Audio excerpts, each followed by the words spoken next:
எல்லாருக்கும் வணக்கம். MD sir பற்றி நான் களமில் பேசுறது இது 2வது தடவை. 100வது களமில் வந்து ஸ்பெஷலாக ஏதாவது கண்டிப்பாக பேசணும் அப்படின்னு துரை சார் என்கிட்ட பேசிட்டு இருந்தப்போ நான் சொன்னேன், அப்போது ஸ்பெஷலாக பேசணும் அப்படிங்கிறத விட நம்மளோட ஃபேவரட்ஸை பேசிட்டா நம்ம கொஞ்சம் கான்ஃபிடென்ட்டாக பேசுவோம், நமக்கு ஹாப்பியாக இருக்கும் அப்படிங்கிறதுனால மட்டுமே நான் எம்டி சார் சூஸ் பண்ணி நான் 100வது களமில் பேசினேன். இப்போ பேசும்போதும் வந்து சார் வந்து உங்களுக்கு தான் ரொம்ப பிடிக்கும்ல, நீங்கள் பேசலாம்ல அப்படின்னு கேட்டப்போ நம்ம அதுவே பேசிட்டேன், திரும்ப என்ன பேசுறது அப்படின்ற மாதிரி ஒரு தயக்கம் இருந்தது எனக்கு. பட் இந்த புக்கு படிச்சதுக்கு அப்புறம் இன்னும் ஒரு சில விஷயங்கள் மறுபடியும் பேசலாம் அப்படின்னு தோணுனதுனால நான் சரி அப்படின்னு சொல்லி பேசினேன். இது வந்து நான் இங்கிலீஷில் படித்தேன். பேர் வித் மீ அம்மா அப்படின்னு சொல்லி அவர் மோஸ்ட்லி அவங்க அம்மாவை பற்றியும் அவரோட சைல்ட்ஹுட்ல இருந்து அவர் ஒரு ரைட்டருங்கிற இடத்த எட்டுற வரைக்குமான விஷயங்களை அதில் எழுதியிருக்காரு. இந்த புக் வந்து சார் சொன்ன மாதிரி கொஞ்சம் நிறைய இடங்கள்ல அந்த ரொம்ப சென்டிமெண்டலான சில எலிமெண்ட்ஸ் எல்லாம் நிறைய இருக்கு. அது தாண்டி சில விஷயங்களும் நமக்கு இன்ட்ரெஸ்டிங்காகவும் இருக்கும், ரொம்ப இன்ஃபர்மேட்டிவாகவும். ரைட்டிங் அப்படிங்கிற ஒரு ஆங்கிள் பார்க்கும்போது எப்படி இருக்குங்கிறதும் ஒரு சில சாப்டர்ஸ்ல அவர் சொல்லியிருக்காரு. அதனால இது பேசலாம் அப்படின்னு ஒரு கான்ஃபிடென்ஸோடு தான் நான் வந்து பேசணும் அப்படின்னு நினச்சேன். ரொம்ப ஃபேவரட்டான ரைட்டர் அப்படின்னு சொல்லும் போது எனக்கு ஃபர்ஸ்ட் எம்டியோடது நான் முதல்ல படித்தது வந்து the second Bhima the lone warrior இங்கிலீஷில் இப்போ டிரான்ஸ்லேட் பண்ணியிருக்காங்க. அந்த புக்கு வந்து சிலபஸ் எம்டி சாரோட எந்த கதையுமே நான் முன்னாடி படித்ததில் ஒரு 10 years இருக்கும். காலேஜில் வந்து டிரான்ஸ்லேஷன் பேப்பரில் சிலபஸில் அந்த ரெக்கமெண்ட் பண்ணியிருந்தாங்க. அது கிளாஸ் எடுக்கிறதுக்காக அந்த காப்பியை தேடும் போது கிடைக்கவே இல்லை. எல்லா லைப்ரரிஸ் யூனிவர்சிட்டியில் ஸ்டால்ஸ்லேயும் கேட்டப்போ எங்கேயுமே வந்து ஸ்டாக் இல்லை, அந்த புக் இப்போ பிரிண்டே ஆகிறது இல்லைங்கிற மாதிரி சொல்லியிருந்தாங்க. அதுக்கப்புறம் பீமான்னு சொல்லி அவங்க மலையாளம் சேனல் இதுலேயோ வந்து ஒரு டிவி சீரீஸ் மாதிரி வந்திருக்குன்னு அதோட டிரான்ஸ்கிரிப்ட் ஒன்று கிடச்சிது. அந்த வருஷம் அதை மட்டுமே வச்சுதான் அந்த கிளாஸ் எடுத்தோம். அதுக்கப்புறமா தான் தமிழ்ல 2ஆம் இடம் கிடைச்சது. அதை படிச்சுட்டு அப்புறம் இங்கிலீஷ்ல கிளாஸ் எடுத்தோம். ஏன்னா இங்கிலீஷ் லிட்ரேச்சருக்கு அது ரெக்கமெண்ட் பண்ணியிருந்தாங்க.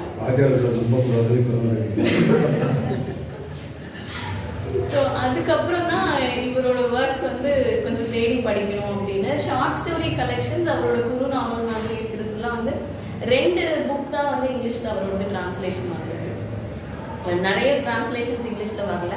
நான் இப்போதான் சார் அப்படின்னு கேட்டேன், தமிழ்லையாவது நிறைய வந்திருக்கா அப்படின்னு சொல்லி கேட்டேன். நான் இல்லை வாரணாசியும் நான் ரொம்ப நாள் எதில் இருக்கு படிக்கணும் அப்படின்னு நினச்சிட்டேன். சார் சொன்னா முதல்ல போய் அது படிக்கணும். அவரோட ரைட்டிங்ஸோட ஸ்பெஷாலிட்டி அப்படின்னு நம்ம ஃபர்ஸ்ட் சொல்ற விஷயம் வந்து எனக்கு வந்து ஒரு யூனிவர்சல் ரைட்டரா வந்து அவருடைய கேரக்டர்ஸ் எல்லாமே எனக்கு தோணுறதுனால தான் நான் இவரோட நிறைய படிக்கலாம் அப்படிங்கிற ஒரு இன்ட்ரெஸ்ட் வந்து டெவலப் ஆச்சு. எம்டி வாசுதேவன் நாயர் அப்படின்னு சொன்ன உடனே பொதுவா எல்லாரும் சொல்ற விஷயம் அப்படின்னு பார்த்தோம்னா அவரோட அந்த பேக்ட்ராப் தான். ஃபிலிம் இண்டஸ்ட்ரியில் அவர் நிறைய இருந்ததுனால ரைட்டரா விட அவர் சினிமா இண்டஸ்ட்ரிக்குள்ள இருந்து ஒரு ஆளாவே நிறைய பேர் கேரளாவில் பாக்குறாங்களாங்கிறது தெரியல. அதனாலே என்னமோ ஃபர்ஸ்ட் அவரை பத்தி பேசும்போது எல்லாரும் சொல்ற விஷயம் வந்து அந்த பேக்ட்ராப் வந்து அந்த கேரளா வில்லேஜ், அவரோட ஊரு அப்படியே வந்து அவர் படமா அவரோட இதுல இருக்கு. அது அப்படி மாறாம அவருக்கு நமக்கு ப்ரொஜெக்ட் பண்ணி கொடுத்துருக்காரு. இது எல்லாமே அது வந்து அதுதான். ஆக்சுவலா அதை விட அவரோட கேரக்டர்ஸ் வந்து கொஞ்சம் ப்ராமினெண்டா தான் இருந்தது. இங்கிலீஷ்ல படிக்கும் போது அப்படிதான் இருந்தது. மேபி மலையாளம்ல அவரோட ஓன் லாங்குவேஜ்ல போது அந்த வர்ணனை நிறைய இருந்ததுனால அப்படி ஃபீல் பண்ணியிருப்பாங்களான்னு தெரியல. இங்கிலீஷ்ல படிக்கும் போது கேரக்டர்ஸ் தான் ரொம்ப ப்ரிடாமினெண்டா நம்மளை கவனப்படுத்துற மாதிரி இருந்துச்சு. நான் முதல்ல பேசியிருக்கும் போது வந்து 2-3 கேரக்டர்ஸ் ஸ்பெசிஃபிக்கா பேசியிருந்தேன் ஷார்ட் ஸ்டோரிஸ்ல. அதுல வந்து விமன் பத்திங்கிறதும் நான் ஸ்பெசிஃபிக்கா பேசியிருந்தேன். மஞ்சு ஆகட்டும், அதுக்கப்புறம் அவரோட ஷார்ட் ஸ்டோரிஸ்ல வந்து ஒரு பொண்ணு வந்து ஒரு பேங்க்ல ஒர்க் பண்ணிட்டு இருக்கிற ஒரு பொண்ணு தன்னோட அன்ஹாப்பி மேரிட் லைஃப்ல இருந்து வெளியில வந்து இன்னொருத்தரை கல்யாணம் பண்ணிக்கணும் அப்படிங்கிறதுக்காக அவங்க வந்து வரும்போது அவங்க ஊர்ல அந்த வில்லேஜ்ல அவங்க அம்மால இருந்து எல்லாருமே அதை எதிர்க்கும் போது அவங்க பாட்டி மட்டும் சப்போர்ட் பண்ணுவாங்க. ஸோ 2ஐயும் நம்ம கம்பேர் பண்ணி பார்க்க முடியும். மஞ்சுல பணம் சம்பாதிச்சு வீட்டுல கஷ்டப்பட்டு இருக்கிற ஃபேமிலிக்கு அனுப்பிச்சிட்டு இருக்கிற ஒரு பொண்ணு, இங்க வந்து ஓரளவுக்கு வெல் ஆஃபா இருக்கிற ஒரு ஃபேமிலியில எஜுகேஷன் ஸ்ட்ராங்கா இருக்கிற ஒரு பேக்ரவுண்ட்ல இருந்து வந்திருக்கிற ஒரு பொண்ணு, மேரேஜ் லவ் இதெல்லாம் எப்படி பாக்குறாங்க போது 2 டிஃப்ரெண்ட் கான்ட்ராஸ்டான அப்ரோச்சஸ் இருக்கு. அது நமக்கு இதை மட்டுமே சொல்லாம இப்படி 2 சொல்றாங்க. சிலர் ஒன் டைம் தான் ஒரு காதல்ங்கிறது அப்படியே போகணுன்ற மாதிரியான ஒரு மாரல் கிராண்ட் ஸ்டாண்டிங் எல்லாம் எம்டியோட ரைட்டிங்ல இருந்ததே கிடையாது. ஒரு மாரல் போலீசிங் பண்றது, இதுதான் சரி இதுதான் தவறு அப்படிங்கிற மாதிரியான ஒரு கிராண்ட் ஸ்டாண்டிங் அவர் பண்ணதாவே தெரியல. கேரக்டர்ஸ் அப்படின்னு பேசும்போது வந்து நான் இது பேசிட்டு புக்ல இருக்கிறது நான் சொல்லிடுறேன். அவரோட கேரக்டர்ஸ் ஏன் ரொம்ப அட்ராக்டிவா எனக்கு தோணுச்சு அப்படின்னு பார்த்தோம்னா, நான் சொன்ன மாதிரி ஒன்று எனக்கு அவரோட அப்ரோச் டு த பீப்புள், அவங்களோட இமோஷன்ஸுங்கிறது சென்டிமெண்ட்ஸை தாண்டி ரொம்ப யூனிவர்சலாக தோணுச்சு. ரெண்டாவது வந்து ஆல் டைம் ஆல் சீசன்ஸ்க்கான ஒரு ரைட்டிங்காகவும் தோணுச்சு. இப்போ சில புக்ஸ் சில கேரக்டர்ஸை நம்ம படிக்கும்போது வந்து அந்த காலகட்டத்தில் அப்படி இருந்ததுனால அது சூட்டபிளா இருக்கு, இன்னைக்கு அது ரெலவெண்டா இருக்காங்கிற குவெஸ்டின் நமக்கு வரும். எம்டியோட கேரக்டர்ஸ் எல்லாருமே பார்த்தோம் அப்படின்னா எல்லா டைம்ஸ்லயும் வந்து ரெலவென்ஸ் நம்மளால ஃபீல் பண்ண முடியும். ஸோ ஹியூமன் இமோஷன்ஸை மட்டுமே கையில் எடுக்கும்போது அது நீங்க யாரா இருந்தாலும், ஒரு பீரியட் ட்ராமா எழுதினாலும் சரி, இன்னைக்கு கண்டெம்பரரியா ஒன்று எழுதினாலும் சரி, அவர் ஹேண்டில் பண்ண விதம் வந்து எல்லா டைம்ஸுக்குமே வந்து எந்த பீரியட்ல இருக்கிறவங்க படிச்சாலும் அன்னைக்கு அவங்களுக்கு அது ரிலேட்டபிளா ஃபீல் ஆகிற மாதிரியான ஒரு ரைட்டிங்கா எனக்கு தோணுச்சு. இப்போ பீமா எடுத்தோம் அப்படின்னா மகாபாரத காலத்துல நடந்த ஒரு விஷயம் அப்படின்னா கூட இந்த செகண்ட் அப்படிங்கிறதுக்கான இது வந்து இன்னைக்கு எல்லா எந்த டெக்கேட் எடுத்து நம்ம பார்த்தோம் அப்படின்னாலும் எந்த டைம்லயும் ஹியூமனுக்கு ரிலேட்டபிளான ஒரு இமோஷன் தான். காதலாகட்டும், அம்மா அப்பா அப்படிங்கிற அந்த இமோஷன் ஆகட்டும். ஸோ அந்த பர்டிகுலர் எலிமெண்ட் அவர் ஹைலைட் பண்ணதுனால ஹீஸ் ஃபார் ஆல் டைம் அப்படின்னு எனக்கு தோணுச்சு. இன்னொன்று பேக்ரவுண்ட் ஒரு கேரளாவோட ரிமோட் வில்லேஜ் அப்படின்னு காமிச்சா கூட எந்த கண்ட்ரியில் இருக்கிறவங்களுக்கும் இது generally human emotion which is applicable எல்லாருக்குமே. இங்கிலாந்துல இருந்தாலும் அதே தான், யூரோப்ல எங்க இருந்தாலும் அதே தான் அப்படிங்கிற மாதிரியான இமோஷன்ஸையே அவர் வந்து அவருடைய மேஜர் கண்டென்ட்டா ஹேண்டில் பண்ணதுனால ஹீஸ் ஃபார் ஆல் டைம் தான், ஹீஸ் ஃபார் எவ்ரி ஒன், எல்லா பிளேசஸ்ல இருக்கிறவங்களுக்கும் தான் அப்படிங்கிறதுனால எனக்கு அவர் ரொம்ப ஃபேவரட் அப்படிங்கிறது ஒரு முக்கியமான ரீசன். இப்போ பீமாவை நம்ம பண்ற மாதிரி இருட்டுண்ட ஆத்மாவும் அப்படிதான் கொஞ்சம் வித்தியாசமா பிஹேவ் பண்றாரு அப்படிங்கிறது தான் அவர் சொல்லியிருப்பாரு. இந்த புக்லயும் அவர் அதை சொல்லியிருக்காரு. இருட்டுண்ட ஆத்மாவை அந்த கேரக்டர் நான் எழுதும், ஏன்னா அந்த டைட்டில் தான் ஃபர்ஸ்ட் சாப்டர்ல அவர் எக்ஸ்பிளைன் பண்றாரு. பேர் வித் மீ அம்மானா எனக்கு கொஞ்சம் பொறுத்துக்கோங்க, நான் வந்து மறுபடியும் நான் என்னோட வாழ்க்கையில நான் பார்த்த நீங்க சொன்ன கதைகளை தான் பேச போறேன். ஏன்னா அவங்க அம்மா அதை கம்ப்ளைண்ட் பண்ணிட்டே இருப்பாங்க, நீ எப்பவும் நம்ம கூட இருக்கிறவங்க நம்மளை பத்தியே கதை எழுதிட்டு இருக்க அப்படின்னு அவங்க அம்மா திட்டுவாங்க, அதனால மறுபடியும் நான் அதுதான் செய்ய போறேன் அப்படின்னு சொல்லிதான் அவர் அந்த புக்கை ஆரம்பிச்சிருப்பாரு. அப்ப அந்த இருட்டின் ஆத்மா கதையில வர அந்த கேரக்டர் கூட பாத்தீங்கன்னா அவர் ஞாபகம் இருக்கு. நான் சார்கிட்ட அடிக்கடி அதை சொல்லுவேன் அந்த எக்ஸாம்பிள். அந்த கேரக்டர் உங்களுக்கு நீங்க பார்த்தது அப்படின்னு சொல்லும்போது, ஆமா என்னோட ஒரு டிஸ்டன்ட் ரிலேட்டிவ் நான் பார்த்தவர் தான், பட் அவரை பத்தி என்ன ஞாபகம் இருக்குன்னா இவர் ஒரு கதையெல்லாம் சொல்லலை. ஞாபகம் இருக்கிற ஒரே ஒரு விஷயம் அந்த கேரக்டர் பத்தி என்ன அப்படின்னா, அவர் ஒரு நாள் வந்தாரு, காணும்னு எல்லாரும் தேடிட்டு இருந்தாங்க, செயின்ல கட்டி வச்சிருப்பாங்க அவரை. எல்லாரும் அவர் எங்கேயோ செயின் கட்டிட்டு எங்கேயோ போயிட்டாருன்னு தேடிட்டு இருக்கிறப்ப எங்க வீட்டு வாசல்ல வந்து நின்றுட்டு இருந்தாரு. எங்க அம்மா கூப்பிட்டு சாப்பாடு போட்டாங்க, அங்கேயே திண்ணையில உட்காந்து சாப்பிடுறேன்னு சாப்பிட்டாரு. சாப்பிட்டுட்டு கை கழுவுல எழுந்து போயிட்டாரு. எனக்கு அவர் கை கழுவாம எழுந்து போயிட்டாருங்கிறது மட்டும்தான் ஒரு சின்ன பையனா எனக்கு அந்த ஒரு சீன் மட்டும்தான் அந்த கேரக்டர் பத்தி எனக்கு ஞாபகம் இருக்கு. அப்போ கை கழுவாம சாப்பிட்டுட்டு எழுந்து போறாங்க, அதனால இவர் பைத்தியம்னு சொல்றாங்களா? இவர் நம்மள இருந்து ஏன் வித்தியாசமானவர்னு சொல்றாங்க, ஏன் இவருக்கு மனநிலை சரியில்லைன்னு சொல்றாங்க, ஏன் இவரை செயின்ல கட்டி போட்டிருக்காங்க? ஒரு சின்ன பையனா என்னோட புரிதல் வந்து கை கழுவுறதுல எல்லாரும் சாப்பிட்டுமே கை கழுவுவோம், இதுதான் வித்தியாசம்ன்ற மாதிரி தான் தோணுச்சுன்னு அவர் ஒரு இன்டர்வியூல கூட ஒரு இடத்துல சொல்லியிருந்தாரு. அப்போ அவர் நான் ஒரு பெயிண்டிங் மாதிரி ஒரு சீனை இந்த இடத்துல இருக்கிறது ஒரு பெயிண்டிங்கா நம்ம வரைகிறோம் அப்படின்னா எனக்கு தோணினது என்னன்னா, இந்த இடத்துல வந்து ஒரு லைன் லைட், ஒரு சென்டர் ஆஃப் ஃபோக்கல் பாயிண்ட்னு ஒன்று இருக்கும், அது வந்து எம்டியோடது வேற இடத்துல இருக்கு அப்படிங்கிறது மட்டும்தான். ஸோ ஒரு பெயிண்டிங்ல ஒரு 10 பேர் இருக்காங்க அப்படின்னா அந்த 10 பேர்ல எல்லாரும் எடுக்கிறவங்கன்னு ஒருத்தங்க இருப்பாங்க, யாருமே கவனிக்காதவங்க அப்படின்னு ஒண்ணு இருப்பாங்க. அதையும் தாண்டி அந்த செட் ப்ராப்பர்ட்டி மாதிரி இருக்கிறவங்க தான் காமன் மேன், அவங்க தான் யதார்த்தமான மனிதர்கள் நம்மளை சுத்தி இருக்கிறவங்க. அப்போ வந்து எம்டி வந்து வாய்ஸ் ஆஃப் த வாய்ஸ்லெஸ் எல்லாம் கிடையாது, குரல் இல்லாதவங்க, கஷ்டப்படுறவங்க, அந்த மாதிரி இருக்கிறவங்களுக்காக ஒரு குரல் கொடுக்குறாருன்னா அப்படி ரைட்டர் கிடையாது. ஆனா சென்டர்ல லைன் லைட்ல இருக்கிறவங்களை பத்தியும் அவர் பேசுறது, நம்ம எல்லாரும் பத்தியும் பேசுறாரு அப்படிங்கிற மாதிரியான ஒரு ஃபீலிங் எனக்கு அவரோட எந்த புக்ஸ் படிச்சாலும் எனக்கு அது தோணிட்டே இருந்துச்சு. இந்த பர்டிகுலர் புக்ல வந்து அவரு 2 கதைகளை வந்து ரிப்பீட்டடா சொல்லிட்டே வர்றாரு. ஒரே புக்ல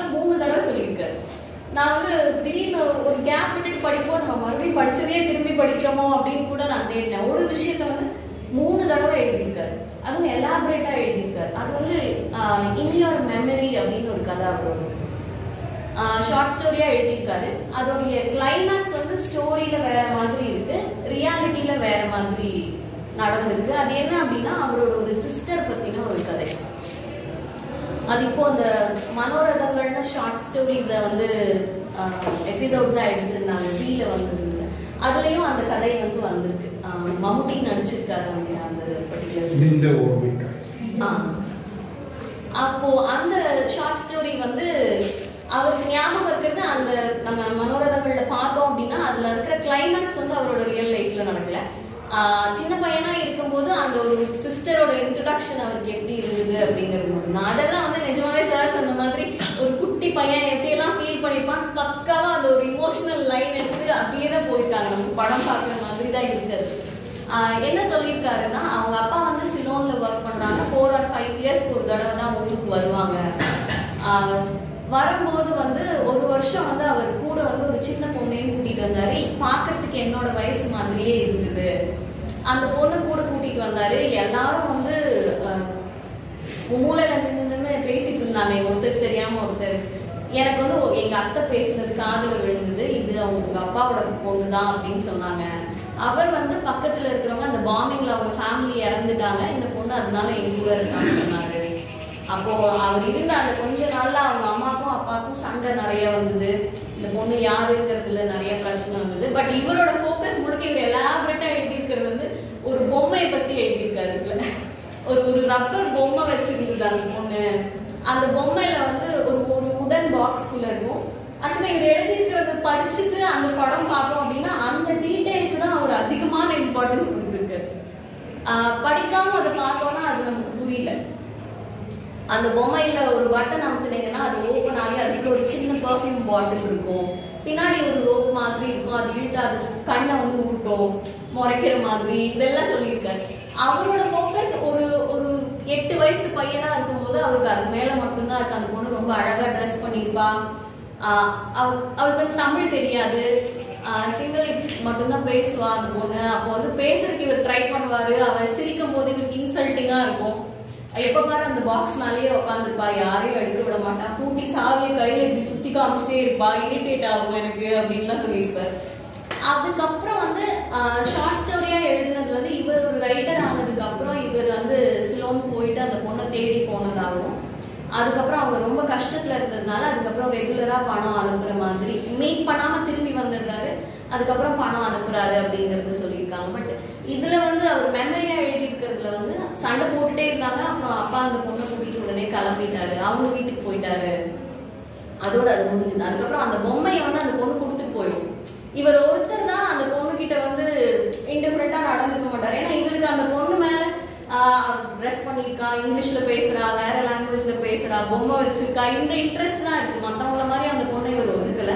இவங்க அண்ணா எல்லாம் கொஞ்சம் பெரியவங்களா இருக்கிறதுனால அவங்களும் அந்த பொண்ணு கிட்ட அவ்வளவு பிரியமா இருக்கிறது இல்லை. மொத்த குரூப்ல இவர் ஒருத்தர் தான் அந்த குழந்தைகிட்ட பிரியமா இருக்கிறதுனால போகும்போது அந்த பொம்மை கொடுத்துட்டு போயிருப்பா. அத ஸ்கூல்ல வந்து காமிக்கும் போது நான் ஒரு ராஜா மாதிரி ஃபீல் பண்ணேன், யார்கிட்டயுமே அந்த பொம்மை இல்ல. இதெல்லாம் இன்னும் 3 இடத்துல சொல்றாரு. அண்ட் இன்னொன்னு சொல்லும் போது, நான் வந்து நிறைய கதைகள் எழுதியிருக்கேன், நான் இதுவரை எந்த கதை எழுதினதுக்கு அப்புறமும் நான் அழுததில்லை. இந்த கதையை வந்து நான் எழுதினதுக்கு அப்புறம் நான் ரொம்ப சத்தம் போட்டு கதறி அழுதேன் அப்படின்னு சொல்லி, இந்த ஒரு கதை தான் அந்த மாதிரி அப்படின்னு சொல்லியிருக்காரு. இன்னொன்னு என்ன திரும்ப திரும்ப ரிப்பீட் பண்ணியிருக்காருன்னா, அவங்களோட அந்த அம்மாவோட வீட்டுல ஒரு லாஃப்ட் மாதிரி ஒரு இடத்துல, அவங்க எல்லாம் மலையாள டவுன் தான் எழுதியிருக்காங்க அதுல, அந்த இடத்துல வந்து ஒரு சாமி இருக்கும் அவங்களோட வீட்டுல.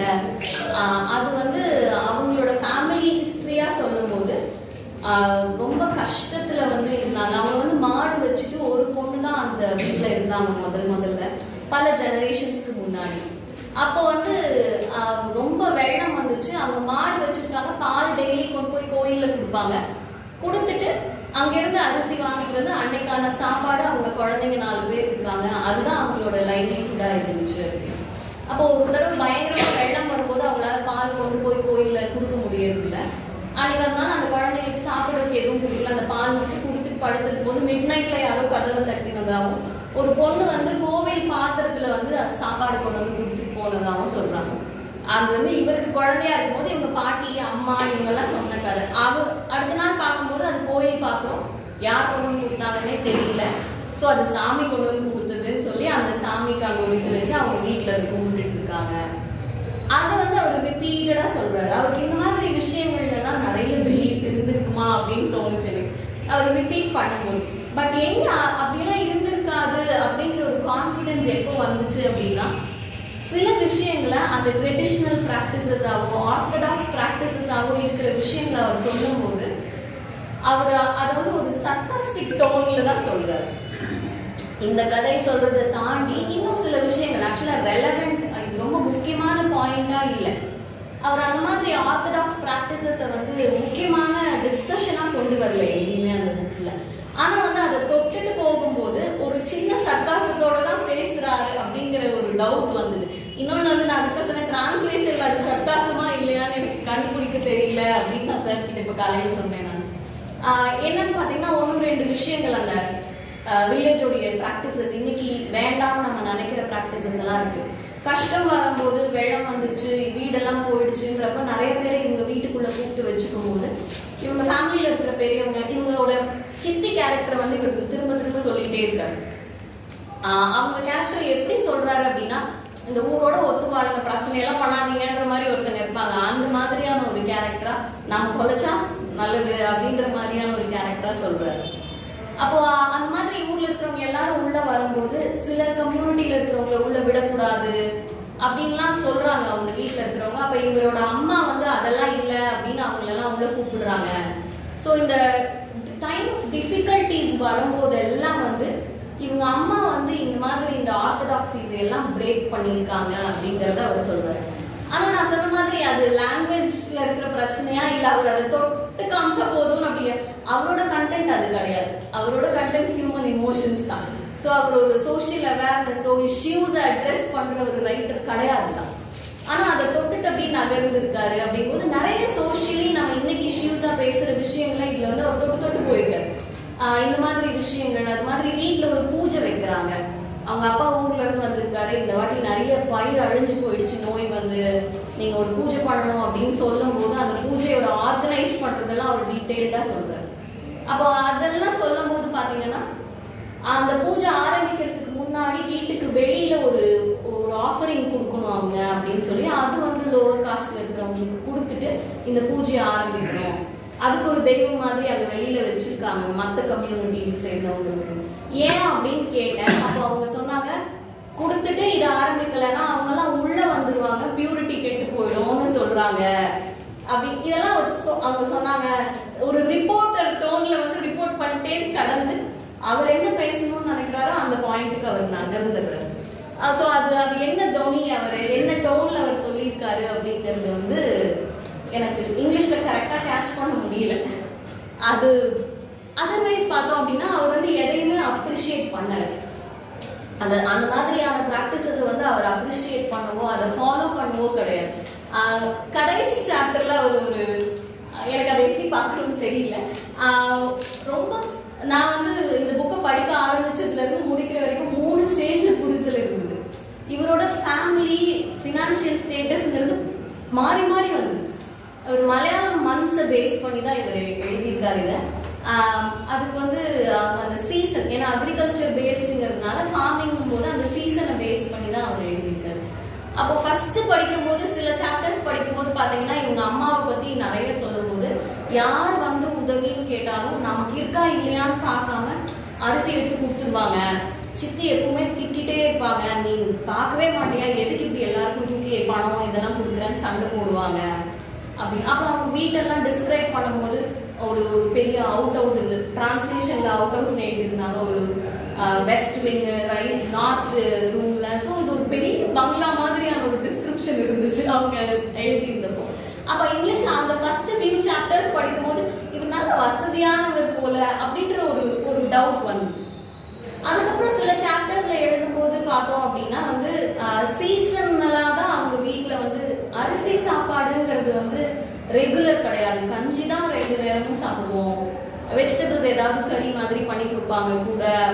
அந்த சீசன்ல தான் அரிசி இருக்கும், அப்பதான் அரிசி சாப்பாடு கொடுப்பாங்க, இல்லைன்னா கஞ்சி தான் கொடுப்பாங்க. அப்ப இது மிடில் கிளாஸா அப்படின்னு அந்த சாப்டர் படிக்கும் போது அப்படி தோணுச்சு. அடுத்து அவருடைய எஜுகேஷன், காலேஜ் எஜுகேஷன் டைம் வர்றதுக்கு கொஞ்சம் முன்னாடியெல்லாம் அவர் சொல்லும் போது, நான் ஸ்கூல்ல இருந்து வரும்போது அன்னைக்கு எனக்கு கஞ்சி மத்தியானம் கொடுக்கல லஞ்சுக்கு.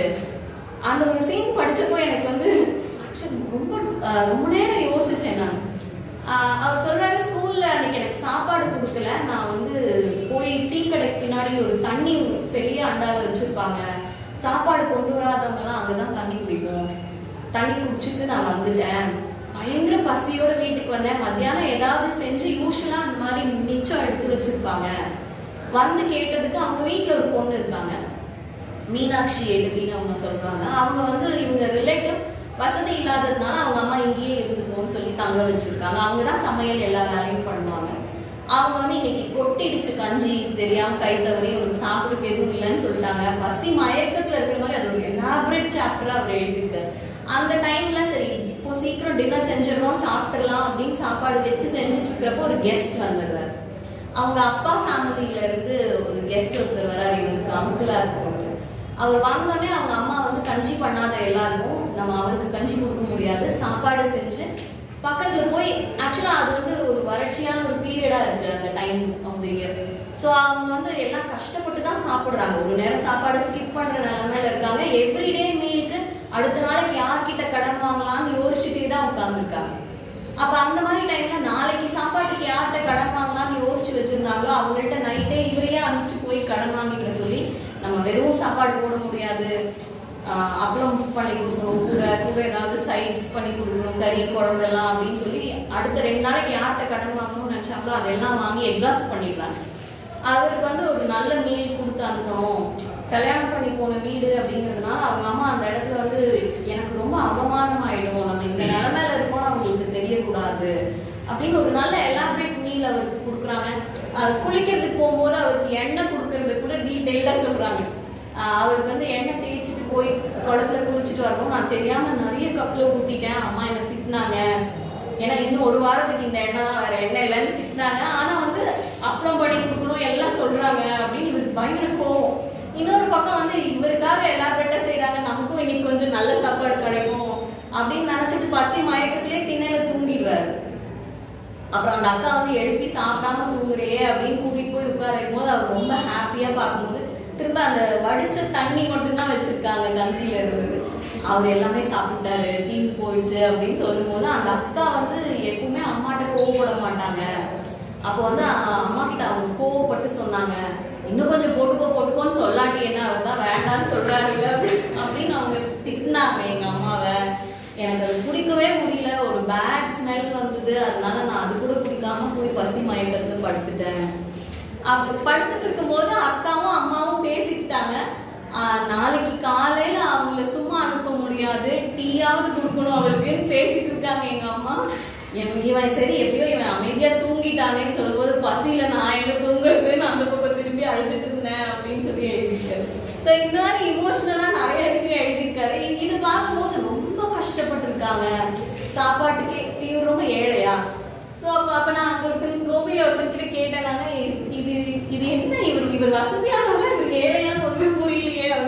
அப்ப அவங்க சொன்னாங்க, இந்த அக்ரிகல்ச்சர்லயும் ஃபார்மிங்லயும் இருக்கிறவங்களுக்கு வருஷத்துல 4 மாசம் வசதியானவங்க, 4 மாசம் மிடில் கிளாஸ், அப்புறம் 4 மாசம் பயங்கர ஏழைங்க, இப்படிதான் இருக்கும்.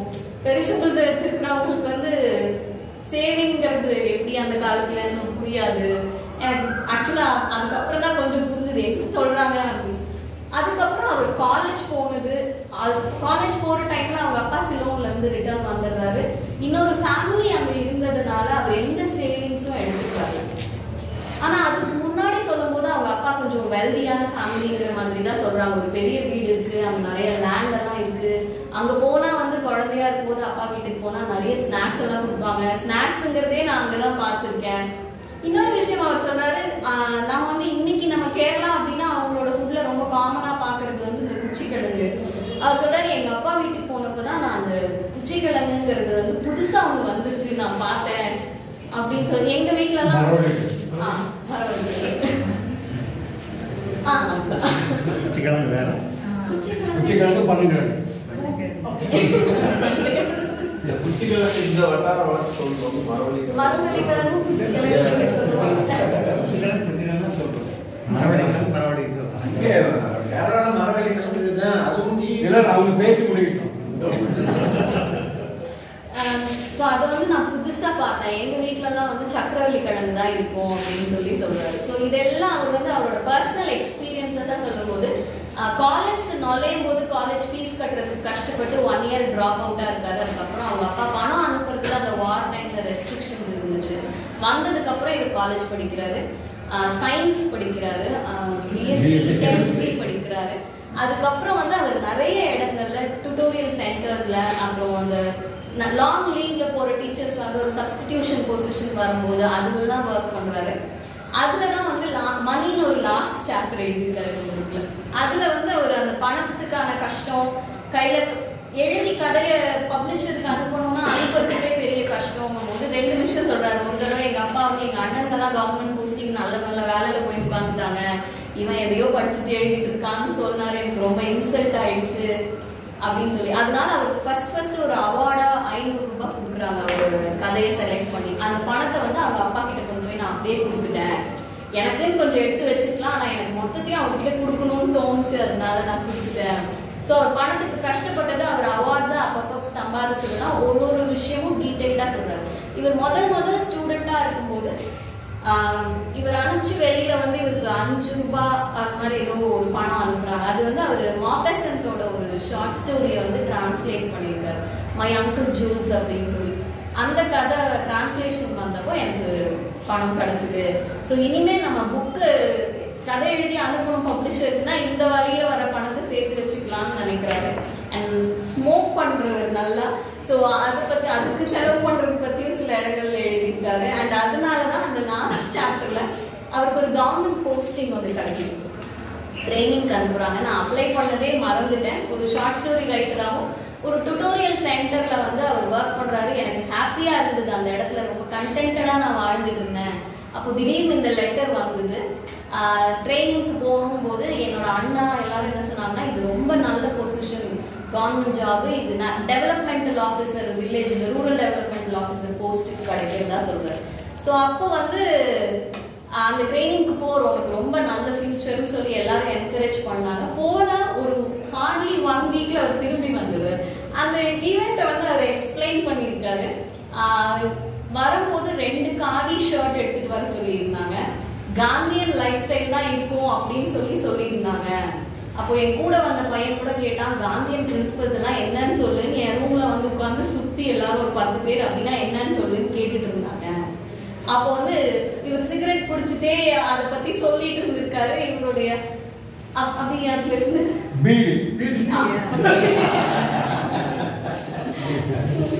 அப்போ அவர் சொல்லிட்டு இருக்கும் போது இவரோட சீனியர் ஆபீசர், ட்ரைனிங் ஆபீசர் வந்து பார்த்துட்டு ஸ்மோக்கிங் அலவுட் இல்ல அப்படின்னு சொன்னோடனே அவர் கீழே போட்டாரு.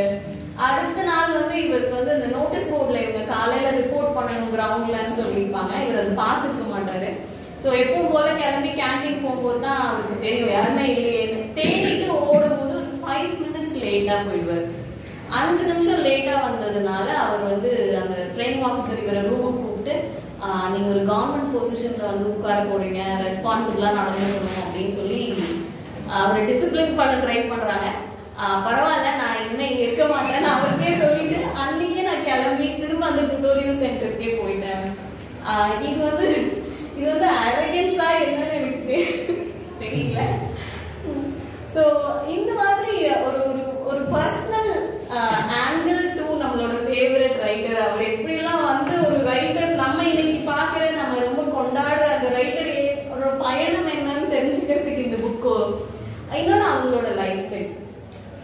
ஸோ இது எதையுமே படிக்கிறதுக்கு முன்னாடி இருந்த பார்வையை தான், ஆனால் இது படிச்சதுக்கு அப்புறமும் கண்டினியூ ஆகுது. சார் என்ன பதில் சொல்றாரு எனக்கு தெரியல, நான் ரொம்ப கியூரியஸா இருந்தேன். இல்லை சார் விமன் பத்தி சொல்றது அப்படிங்கிறதுக்கு அந்த மாதிரி ஒரு அலிகேஷன் இருக்கான்னு எனக்கு தெரியல. நான் சார் கிட்ட 2 நாள் முன்னாடி தான் சொன்னேன், எம்டி சார் பத்தி பேசுற வீடியோஸ் ஏதாவது கேட்கலாம், டிரான்ஸ்லேஷன்ஸ் ரொம்ப கம்மியா இருக்கு, வீடியோஸ் ஏதாவது கேட்கலாம்னா ஃபுல்லா மலையாளத்திலே பேசுறாங்க, இங்கிலீஷ்லயாவது பேசுறாங்க, எனக்கு ஒண்ணுமே புரியல அப்படின்னு இவர் நிறைய லிங்க்ஸ் எனக்கு அனுப்புவார். எனக்கு சுத்தமா புரியல சார். ஸோ அதனால நமக்கு இன்னும் கியூரியாசிட்டி கெப்பாசிட்டி அதிகமாவே இருக்கு. இன்னும் அவரோட மீதி ஒர்க்ஸ் எல்லாம் எப்போ டிரான்ஸ்லேட் பண்ணுவீங்க நம்ம படிக்கிறதுக்கு அப்படின்னு. ஸோ அந்த அலிகேஷன் அபவுட் அவர் விமன் பத்தி எழுதலாங்கிறது இருக்கானே எனக்கு தெரியல. பட் என்னோட புரிதல்ல வந்து அவரோட கேரக்டர்ல வந்து மேம் எவ்வளவு தூரம் இம்பார்ட்டண்டா ப்ரோட்டகானிஸ்டா வந்திருக்காங்களோ அதுக்கு ஈக்குவலி விமன் பத்தியும் எழுதியிருக்காரு. இமோஷன்ஸ் அப்படின்னு வரும்போது நான் யூனிவர்சல்னு சொன்னதுனால மேன் உமனுக்கு காமனான இமோஷன்ஸ் தான் most of the human emotions. அதுல ஜெண்டர் பையஸ் கிடையாது இமோஷன்ஸ். ஸோ அவர் ஹேண்டில் பண்ணியிருக்கிறதுல அந்த டிஃபரன்ஸ் இருந்த மாதிரி நான் ஃபீல் பண்ணதே கிடையாது. One of the most important Indian writers நான் போன தடவை சார் கிட்ட சொன்னேன். எனக்கு வந்து ரொம்ப முக்கியமான இந்தியன் ரைட்டர்ஸ்ல மற்ற எல்லாரும் விட இவர் இன்னும் செரிஷ் பண்ணணும் நம்ம அப்படிங்கிற மாதிரியான ஒரு ஃபேன் கேர்ள் மூமெண்ட் தான் அவர். நான் வந்து சார் ஒரு 4-5 வருஷம் முன்னாடி ஊட்டியில ஒரு லிப்ரரி ஃபெஸ்ட் நடந்தப்போ இவர் பேர் அந்த இன்விடேஷன்ல பார்த்தோன்னே அதுதான் ஃபர்ஸ்ட் டைம் ஊட்டியில லிப்ரரி ஃபெஸ்ட் நடத்துறாங்க. மீதி இருக்கிற ரைட்டர்ஸ் எல்லாம் இந்த சில்ட்ரன் புக் மாதிரி பெஸ்ட் செல்லிங் நாவல்ஸ் எல்லாம் எழுதுற சில ரைட்டர்ஸ் யாருமே தெரியல அவங்க எல்லாரையும். இவர் ஒருத்தர் பேர் தான் எனக்கு ஆக்சுவலா ஐடென்டிஃபையே பண்ண முடியும். நான் இவர் ஒரு தடவை பார்த்தேன்னோருக்காக கிளம்பி சார் பேசவே மாட்டாரு. கொஸ்டின் கேட்டா அதுக்கு ஒரு லிமிட்டட் எடிஷன் ஆன்சர் ஒன்று வரும், அதோட சரி. அதுக்கு மேல அவர் பேசுறதே இல்லை. ஒரு நிஜமாவே இந்த ஸ்டார் ஸ்டக் அப்படின்லாம் சொல்லுவோம் அந்த ஃபீலிங். நான் இப்படியே அவரை பார்த்துட்டு அவரோட காப்பி கையில வச்சிருக்கேன், அவரோட அசிஸ்டன்ட் வேகமா முடிங்கி தான் சைன் பண்ணுங்க அப்படின்னு அவருக்கு. ஸோ அந்த மாதிரியான ஒரு மாடல் வந்ததுக்கு அப்புறம் வீட்டில் இருக்கிற பெரியவங்க எல்லாம் கேட்டாங்க ஒரு செல்ஃபி எடுத்துக்கலாம்ல அப்படின்னு. அந்த அளவுக்கு வந்து ஒரு வியந்து பார்க்குற ஒரு ரைட்டராக தான் இருந்தார் எனக்கு அவர். ஏன்னா ஹியூமனை ஹேண்டில் பண்ற விதம் வந்து ஒரு காமனாலிட்டி இருக்கணும், எல்லாருக்கும் சூட்டபிளான ரிலேட்டபிளான ஒரு அப்ரோச் இருக்கணும் அப்படின்னு நான் நினைப்பேன். சில ரைட்டர்ஸ் பத்தி நான் அதை கம்ப்ளைண்டா கூட சொல்லியிருக்கேன், எனக்கு ரிலேட்டட் பண்ணி முடியலையே அப்படின்ற மாதிரி. அந்த கம்ப்ளைண்ட் இல்லாதது இஸ் ஒன் ஆஃப் த ரொம்ப ரொம்ப முக்கியமான ரீசன். எல்லாருமே படிக்கலாம். ரொம்ப ஹியூமேனான ஒரு ரைட்டர், யாரையும் அஃபெண்ட் பண்ணாத ஒரு ரைட்டர், ரொம்ப நேர்மையான ஒரு அப்ரோச் இருக்கு. நான் சார் கிட்ட எப்போ எம்டி பத்தி ஒரே லைன் சொல்லுங்க அப்படின்னு அன்னைக்கு கேட்டார் ஃபோன் பண்ணி காலையில. அப்ப நான் சொன்னேன் எம்டி பத்தி ஒரே லைன்ல சொன்னோம்னா அவர் வந்து யாரையும் அஃபெண்ட் பண்ணி எழுதணும்னு எழுதின மாதிரி எனக்கு தெரிஞ்சதே கிடையாது. அவர் கண்ணில் படுற ஒரு விஷயத்தை பத்தி அவருக்கு ஒரிஜினலான ஒரு தாட் இருக்கு. நம்ம எல்லாருக்குமே வந்து இந்த விஷயங்களை பத்தின ஒரு டீச்சிங் இருக்கும் நம்ம லைஃப்ல. நான் அடிக்கடி இங்க சொல்றது ஜேகே வந்து நம்ம எல்லாம் செகண்ட் ஹேண்ட் மேன்னு சொல்லுவாரு. நம்ம எல்லாம் இந்த சொசைட்டி மூலமாவும் ஃபேமிலி மூலமாவும் ஒரு லேர்னிங் வச்சிருக்கோம். அந்த கண்ணாடியில தான் நம்ம மனிதர்களை பாக்குறோம், நம்ம சொசைட்டியை பாக்குறோம். இவருக்கு அந்த கண்ணாடி இல்லைன்னு தோணுச்சு. இவருக்கு ஒரு சொந்தமா ஒரு பார்வை இருக்கு. இவர் அந்த மாதிரி சீசன்ட் ஆகவே இல்லை. ஸோ ஒரு ஒரிஜினாலிட்டி, ஒரு ரியல் அப்ரோச் டு ஹியூமன்ஸ் இருக்கிறதா எனக்கு தோணுச்சு. That is the best part இவரோட ரைட்டிங்ல எனக்கு தோணுச்சு.